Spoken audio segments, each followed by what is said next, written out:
Hello.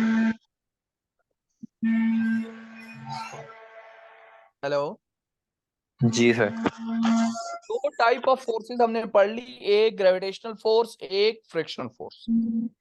Third number होती है drug and अपथ्रेस force, इसको हम बाद में डिस्कस करेंगे। ठीक है कि ये कौन कौन सी होती है, क्योंकि उसका क्वेश्चन आपका बाद में आएगा, अभी हम डिस्कस नहीं कर रहे इसको। फिर फिफ्थ नंबर पे होती है कांटेक्ट फोर्सेस। कांटेक्ट फोर्सेस का मतलब है जब कांटेक्ट में हो मास आपका।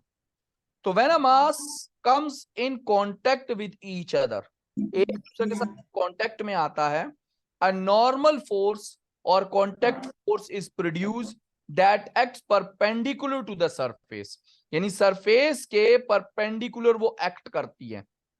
जैसे ये देखो, एज एग्जांपल यहां पर मैंने बनाई हुई है, एक मास है वो कांटेक्ट में आ रहा है, देखो यहां पर कांटेक्ट में आ रहा है, यहां पर कांटेक्ट में आ रहा है। ठीक है, तो और इसके ऊपर सरफेस के ऊपर वो परपेंडिकुलर होंगी दोनों।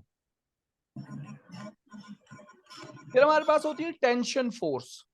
This is the force in the strength or a rope when it is stretched, the direction of the tension is such that it's pull back the object with which the spring is attached to. यानी जो tension force होती है वो always opposite होती है। Mean spring है, spring के साथ अटैच करके हमने खेल खोल लिया, तो इसकी ऑपोजिट फोर्स आएगी। तो अब देखो ये वाला ऑब्जेक्ट जो है ये स्प्रिंग के ऊपर फोर्स लगा रहा है, उसको डाउनवर्ड खींच रहा है, और स्प्रिंग एक फोर्स ऑब्जेक्ट के ऊपर लगा रहा है, उसको अपवर्ड खींच रहा है। समझ आ गई बात? सही है जी सर। फोर्सेज है, तो ये भी एक्शन और रिएक्शन है। क्यों? क्योंकि दो ऑपोजिट ऑब्जेक्ट के ऊपर है और दो ऑपोजिट डायरेक्शन में है और सेम टाइप ऑफ फोर्सेज है। तो इसको हम कहते हैं कि आपकी क्या है, आपकी एक्शन और रिएक्शन फोर्सेज है। यहां तक क्लियर हो गई बात? जी सर। आप देखो जैसे ग्रेविटेशनल फोर्स है ऑन अ बॉक्स, जैसे मैंने अभी एग्जांपल लिया, एक बॉक्स है, ये अर्थ है, उसके ऊपर क्या हो रहा है, एक बॉक्स जो है वो अर्थ के ऊपर डाउनवर्ड फोर्स लगा रहा है, मीन अपनी तरफ खींचने की कोशिश कर रहा है, और एक अर्थ जो है, अर्थ उसके ऊपर फोर्स लगा रहा है ऑब्जेक्ट के ऊपर। तो ये ग्रेविटेशनल फोर्सेज है दोनों। तो ये दोनों क्या है, एक्शन और रिएक्शन है। लेकिन ये दोनों आपस में कैंसिल आउट नहीं हो रही, बार बार बता रहा हूं, एक्शन और रिएक्शन आपस में कैंसिल आउट नहीं होती, क्योंकि वो दो डिफरेंट बॉडीज के ऊपर है। जब दो डिफरेंट बॉडीज के ऊपर है तो एक्शन और रिएक्शन आपस में कैंसिल आउट नहीं होती। सही है। अब देखो लेट सपोज एक सीलिंग है, इक्विलिब्रियम। अब थोड़ी सी इसकी बात करते हैं। अब देखो सीलिंग के ऊपर है, सीलिंग जो है, सीलिंग के ऊपर कोई चीज है या एक मैन है जो ऊपर से आ रहा है, ठीक है, या कोई चीज हैंग की हुई है, रखी हुई है। अब देखो क्या है, सीलिंग है, सीलिंग के ऊपर जी यहां पर हमने कोई चीज रख दी, सीलिंग के ऊपर फोर्स अप्लाई कर रहा है ये अर्थ, कर रहा है। जी सर। यहां एक बंदा ये ऊपर से नीचे आ रहा है। अब पहली बात यहां की बात करते हैं। तो ये जब सीलिंग डाउनवर्ड फोर्स अप्लाई कर रही है ये वाली, ठीक हो गया, तो अगर ये मैन के ऊपर कर रही है तो मैन भी इसके ऊपर फोर्स अप्लाई कर रहा है। तो ये दोनों टेंशन की फोर्सेस हैं, क्योंकि मैन सीलिंग के साथ लटका हुआ है, किसी रोप के थ्रू हैंग हुआ है। ठीक हो गया। तो अब क्या हो रहा है, सीलिंग जो है वो आपकी अप्लाई कर रही है 600 न्यूटन की फोर्स। इसी तरह पर मैन जो है वो सीलिंग के ऊपर अप्लाई कर रहा है।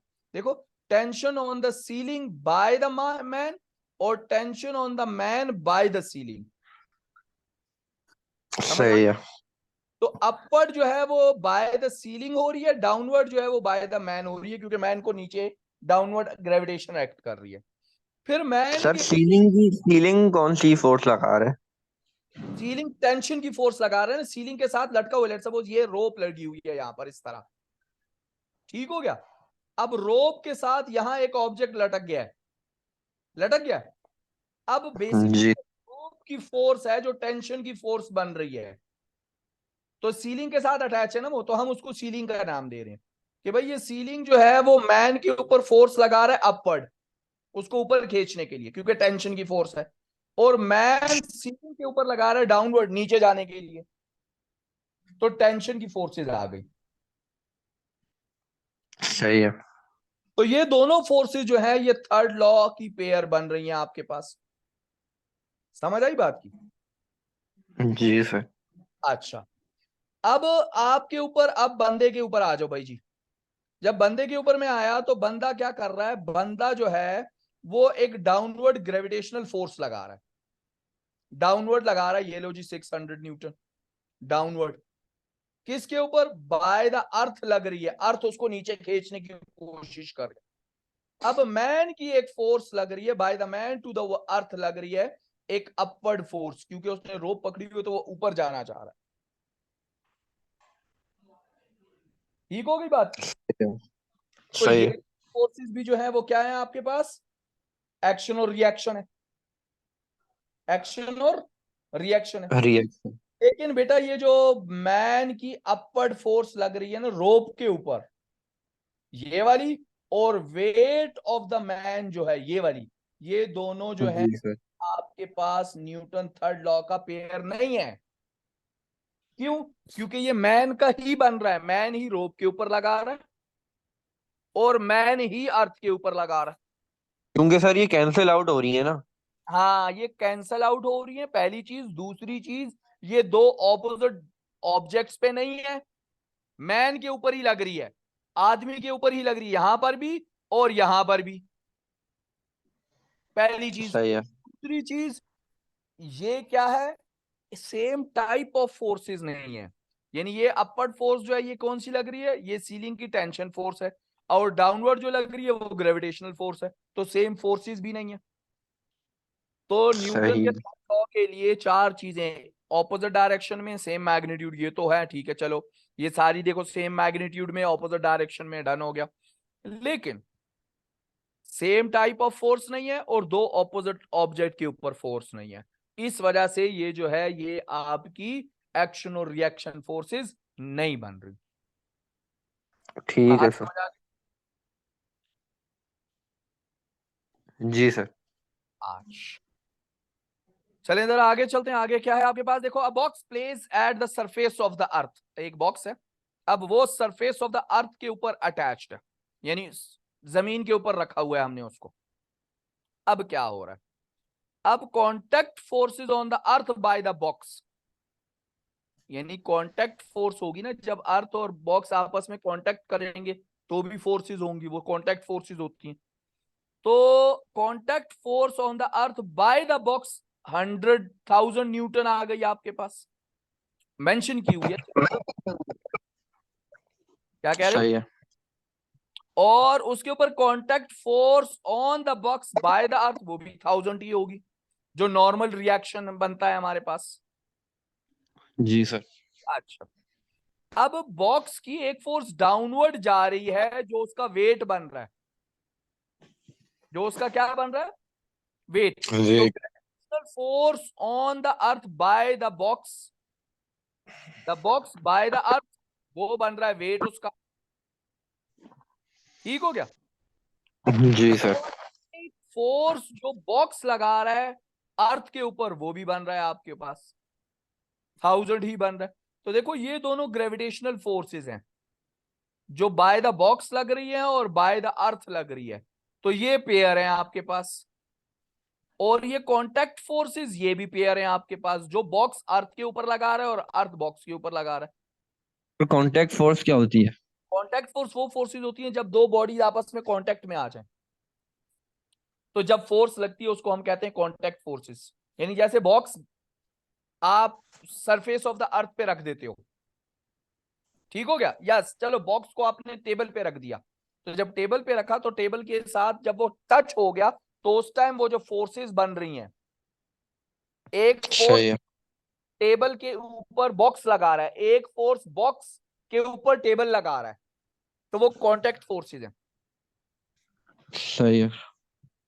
तो ये दोनों पेयर्स हैं आपके पास, यानी कांटेक्ट फोर्सेस का पेयर बन गया और ये आपके पास ग्रेविटेशनल फोर्स का पेयर बन गया आपके पास। ठीक हो गई? जी सर। आज अब ये समझाया इसलिए हूं क्योंकि बताइए इसके बड़े क्वेश्चन आएंगे, बड़ी चीजें आपके पास आएंगी। अब ये बॉक्स जो है इन इक्विलिब्रियम में पड़ गया, ठीक है? अब इक्विलिब्रियम में कब होता है? These two forces are not to be the third. कैसे? अब इक्विलिब्रियम का मतलब ये हो गया कि भाई इसके ऊपर फोर्सेस लग रही है ना। अब जब फोर्सेस लग रही हैं, लेट सपोज फ्रिक्शन, खींचा जा रहा है ना इसके ऊपर, क्या किया जा रहा है, खींचा जा रहा है। अब जब खींचा जाएगा तो खींचने से फ्रिक्शन फोर्स प्रोड्यूस होगी, होगी। जी सर। अब देखो एक बंदा यहां खड़ा कर दिया, देखो ग्रीन में मैंने यहां ड्रॉ किया हुआ है, ये रहा, ये इसको पुश कर रहा है पुश। अब जब जी पुश सर। कर रहा है तो बंदे की और ऑब्जेक्ट की, बॉक्स की हाथ टच हुए यहां पे। जब हाथ टच हुए तो ये कांटेक्ट फोर्स बन गई है। क्या बन गई है? Contact force. अब जब ये इसको खींचेगा तो यहां पर जब ये कांटेक्ट फोर्स आई तो ये खींच रहा है इसको, डन हो गया। अब जब कांटेक्ट फोर्स आई तो इसकी में अंदर फ्रिक्शन प्रोड्यूस होगी। फ्रिक्शन जो होगी ऑलवेज ऑपोजिट डायरेक्शन में होगी, तो इसकी ऑपोजिट डायरेक्शन में ये फ्रिक्शन प्रोड्यूस हो जाएगी आपके पास। बात समझ आई? सही। अच्छा, अब ये जो फ्रिक्शन प्रोड्यूस हो रही है ये ड्यू टू द अर्थ हो रही है, बाय द अर्थ हो रही है, बाय द अर्थ सरफेस हो रही है। समझ आ गई बात की? जी सर। अच्छा, अब यहां पर ये बॉक्स और ये अर्थ जो है ये भी आपस में टच हो रहे हैं, हो रहे हैं। जी सर।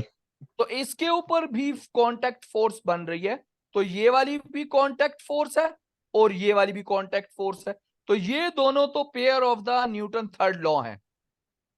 लेकिन ये वाली कांटेक्ट फोर्स भी, जो बंदा जो है बॉक्स के ऊपर फोर्स लगा रहा है, और ये फ्रिक्शन की फोर्स, ये कांटेक्ट है, ये फ्रिक्शन है, तो ये आपके पास थर्ड लॉ का पेयर नहीं है, क्योंकि ये फ्रिक्शन है और ये कांटेक्ट है।